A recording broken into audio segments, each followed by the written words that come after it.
Marianah Lourens met Kuns en Vermaak. Marianah Lourens and Art and Entertainment. Here we are in the little theatre foyer this time, not the green room as per usual. I'm an admirer of Nali Bali. I love listening to Nali Bali stories, and I've actually participated, even I could say. I am proud to say that I've already read a Nali Bali story on Bay FM. And I have my Madoda here with me, and my Madoda Ndlakuse.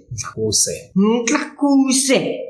100%. He's here, but he's not only Nali Bali Prince, he's also a poet and a writer. And I saw a book launch that he was part of. He was contributing to the content. It was Yombela, and it happened a while ago, that book launch. But since then, you've written your own book. That's true. And that is called Indoda. Indoda. Ayikwazi kumayingeda. Okay, I won't go there. Yeah. I'll leave that to you. And then, my other guest is one I have not seen for years because she absconded. One of our very home girls. And it is Meg van Wyk, although I remember you as Megan. That's right. But yes, I've had a bit of a name. Yeah. Not a name change, just a upgrade. Just a truncation. But Meg is lovely, and it goes with the showbiz. It does. Yeah. Let's be Meg van Wyk.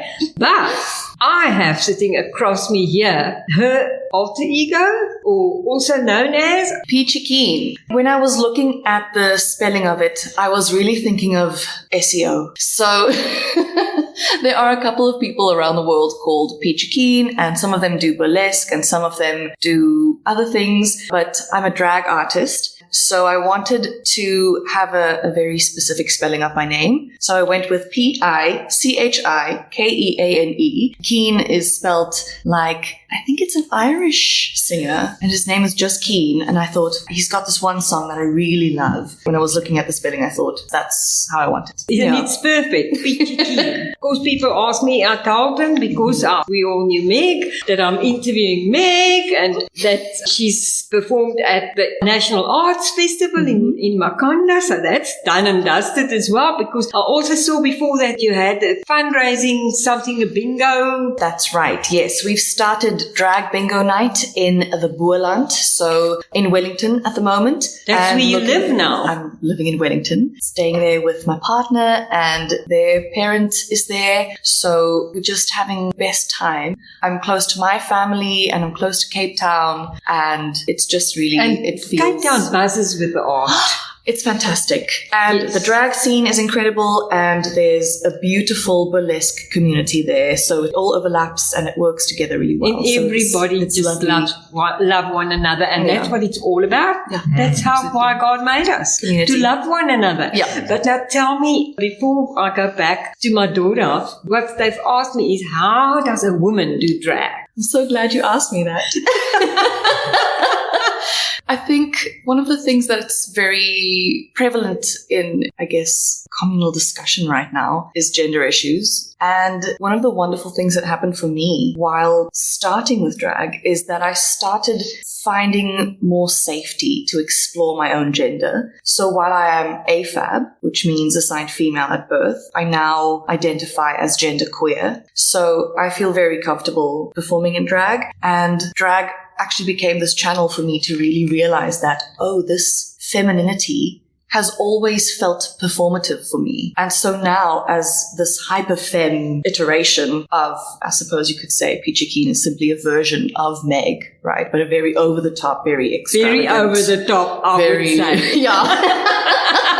It's really given me an opportunity to explore that about myself. And it feels like coming home in a very organic way. Yes, because I saw somewhere you just had to write it down and put it in captions, queer artist. That's right. Known as the queer artist. And that's fun. But the whole thing is that you've been acting forever. That's right. Yeah. But let's just go back to Madoda now and go to this story, because Indoda is his own life story. Yes. Now tell us, because on the cover of the book, there's a foot and there's a big hoe and it looks because it's covered in blood. What does it The mean? meaning. Hey, thank you so much, Aunt Marianah. You know, this book is very, very close to my heart because it's about my life, starting from birth right up until the first 20s. So my name, once again, listeners, Madoda Ndlakuse. So I was born in the township of Danzana, which is the second biggest township in South Africa. So there was this one time where there was a funeral. And of course, I am a firstborn to my mother. After myself, we've got 2 more boys. My mother was very, very struck. And there were so many things that were happening in our area. And then she decided, you know what? This is a funeral and I'm seeing a sister. I being her. So she saw a sister by the name of Florence Ndlakuse. Florence, can you please do me a favor and take Madoda so that he can be part of your children? So I went from Tanzania to King Williamstown. So during this day, of course, literally I had no shoes to wear. So when I was in the streets of King Williamstown, near the famous Nick's food shop, then unfortunately my toe against the stone and it was all blood. I didn't know that many years after, this could be the cover or the memory that's going to be the cover of my book or cover of my childhood as well. Otherwise, inside, I have mentioned almost every highlight of my life while I was still in East London, King Williamstown, and the former Transkei. The theme being growing up without your own biological parents. How I got to know my father and what was his response after so many years of not staying with me. How I had a conversation with my mother, Oguti, yes, you said to your sister, she must look after me, but you disappeared yourself and everything in between. So this book is heavy. It's all in the book. So if it's you want to know the story, you have to buy the book. You have to buy the book and read it. And Madoda is here to provide some explanation in case maybe you are greeted by a new word that you are not familiar with, a new expression, etc., etc. Otherwise, this is it. This is the book for everyone to be inspired. Also, what I want to quickly ask you is, we'll come back to the book and how they can get it, but you are very inspirational in the lives of young people, younger than you. I mean, you're a young person still, if you measure by me. you and Meg are babies. We're all babies. But you have got a history of working with the young people, inspiring them, motivating them. How do you do that? Thank you so much for that question. I believe that I was blessed to love arts from a very, very young age. Because I was a Pantsula dancer back in the days, and then when I went to I love Pantsula. I was doing the Pantsula. I love this Amapiano thing is very fresh and new. We did it before. And of course, I was a choir master. I was a choir conductor back in the Transkei. So my life was always having some culture, having some music. I was leading when we were singing. And even when, I believe in 2019 December or 2020 January, when I had some of enormous in life. Sometimes we have our depression, anxiety moments, etc., etc. So when I went to one lady who was a counselor, she said to me, Madoda, you are blessed because all your life there was always music, there was always writing, there were always stories, etc. So I believe that kind of upbringing, as much as I didn't have my biological parents, gave me the perfect foundation to say, guys, let's form a reading club, let's do a poetry session, let's tell stories and let's dramatize these stories, etc., etc. So I've been involved from a very, very young age as well, and those activities helped me to forget what kind of trauma I was living through. Yes, and now, what you're doing now, you're still involved. What I'm doing now, I'm the VW project coordinator for Nalibali. I'm responsible for promotion of literacy development in 7 schools in Utenek. I'm training the teachers all over the province. Whenever Nalibali is having a conference nationally, like last week, I was in Joburg. I was at the National Reading Barometer where there was the Minister of Education. I am the one who opened that event. So those are blessings, from keeping on and not getting tired from doing all the good work. Yes, people like Freedom. I met Freedom when I was doing a creative writing workshop at Mendy Art Center. I make sure whenever I do something, I do it to my full potential. And people, they always ask for more. Please come all over the country, not only PE or Kanech. Just talking about Freedom, mentioning him, and now I'm so sorry he couldn't be here, but he's known as Indigo Child. Indigo Child. It's because of his drawings and art, because he does those drawings, and it's beautiful. And I saw his drawings. What is he on Facebook? Indigo Child? Indigo Child on Facebook. If you look at Indigo Child, but you must look at Freedom. Yes. Indigo Child, because there are a few other Indigos, always like that. But he's the one, you'll immediately see the art. And we really miss you, Freedom. But next time we'll display some of your art, because this, of course, here at the Little Theatre is also the Athenaeum. And they have art displays from time to time. All you need to do is contact Mark Barrow, who is the curator here, or you can contact me and I'll put you in touch with him. But talking about the books, that few South Africans get enough books to read, and we're talking now about the youth. Because my generation, we did not have TV, we did not have social media, we had nothing, not even TV. So you can just imagine, we lived in our books. And some of us were more avid readers. I was one of them. I went to the library every week, and I needed a tikkie and 2 pennies. For a penny, I can get on the bus, go to the library, and for a tikkie, I can get 2 extra books. So I could take 3 books out of the library, and with the other penny, I could go home. That way, I read 5 books every week, and I went to school. That's how we did it. Loved reading. But Meg, back to you. You're nodding here because you agree with me full-heartedly. Oh, absolutely. Totally. I also grew up as an avid reader, loved reading, lived in the library. And when I was studying in Port Elizabeth, it is now known as Gqeberha. I think. Yes. And were you at UPE or were you at NMU? I was studying with Stage World Theatre School. Of course, with Marlene. My best friend.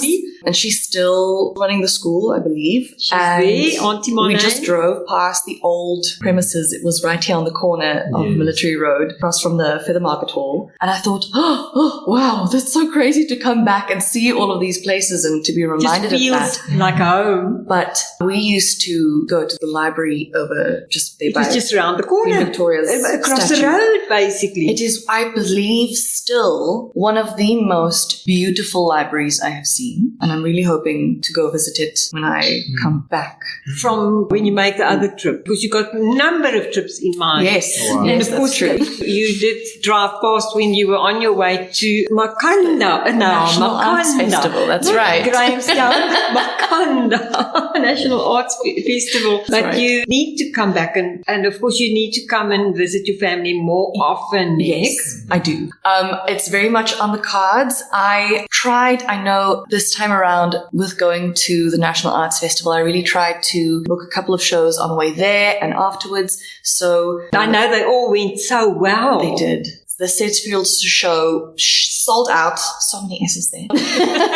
We sold out Sedgefield. National Arts Festival, fantastic. And then we were also at 1933 for a very intimate performance. It was called a sneak peek. Hopefully we can come and do it all again, and maybe next time a full theatre run. That would be fantastic. I would love that. It would be. Listen, about 10 minutes ago, my techie showed me we've got 5 minutes left. So Meg,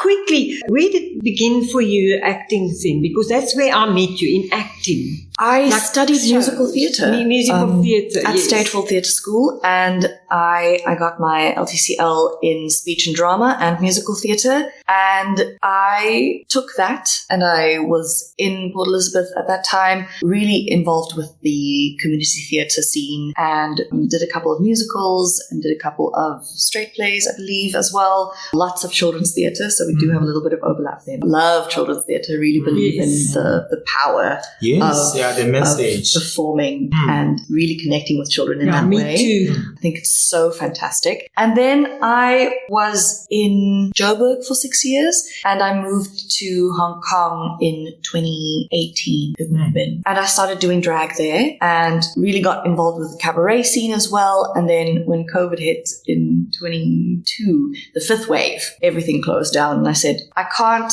not perform. And I knew that lockdown had just ended in South Africa. So I came back and I was committed to getting back on stage as quickly as possible. So I wrote my own show. Wow. Good. And you should write your life story, because I know it is an amazing story. Yes. We won't go there now. Another Next time. You have gone through real hardship. And we know it because we're your friends. And it's a story to tell. And you're an overcomer. There's somebody here, her name is Nikki Rademeyer. She wrote a book called The Overcomer Book. And you should actually read it. It's really amazing. But you're an overcomer. And so therefore you should write that book. Maybe you and Madoda must get together and Please, I need some collaborate. tips. Yes, tips. She needs tips. I want to wish you everything of the best for the rest. I mean, so wonderful that you could participate in the National Arts Absolutely. Festival, because it's really also gone through a hard time, and now at least it can be doing stuff again. And then, Madoda, the book. How on earth do we get hold of Madoda? You can get hold of all my books from Madoda. So on Facebook, Madoda Ndlakuse, Doppler Storyteller. Instagram is also the handle, Madoda Ndlakuse. On Twitter, it's Doppler @Storytell1. So all my books you can get from me. Also, there's also another option of Take a Lot, where you just write my name and any of my books. I've got 7 books now that I've, so this is the latest. And the good news is I am currently editing my first novel. After the autobiography, I'm joining those guys that are writing novels. Space. And of course, after that, I'll be fully committed to write children's literature once again. Remember, my first book was for children's literature. Yes. And she is doing children's theatre. So it's a great combination. We such great company, and I love reading all of those children's books. I read them also on BFM, and it's really a pleasure to read children's books. So now we really have to say goodbye. So you all those platforms, and it's, as you say it, Madoda. And it's with an N for Nikki. Yeah, for It's Nikki. Madoda with an for Mary, Madoda Ndlakuse. And then you get him, or you can go Doppler Storyteller. And it's, as you say, DOPLA. And yes, thank you. You remind me of my much. days, when I was still like Fredo. DOPLA, the storyteller. Yeah. There he is. And this is Granny now having to really say thank you very, very much, Meg. And thank you so much, Doppler. Madoda, for coming. And watch this space, because this is not the first time and not the last time. For you, it's the first time, Meg, to be with me. For Madoda, it's I don't know how many years time. But anyway, we are going to get together again, and we're going to have another interview about whatever you guys are doing. I am so proud of you, and I'm so nice to be involved with you. Be blessed as you go. And now I must really say goodbye from Marianah Lourens and Art and Entertainment. Ja, Marianah Lourens met Kuns en Vermaak wat nou groet met Arrivari.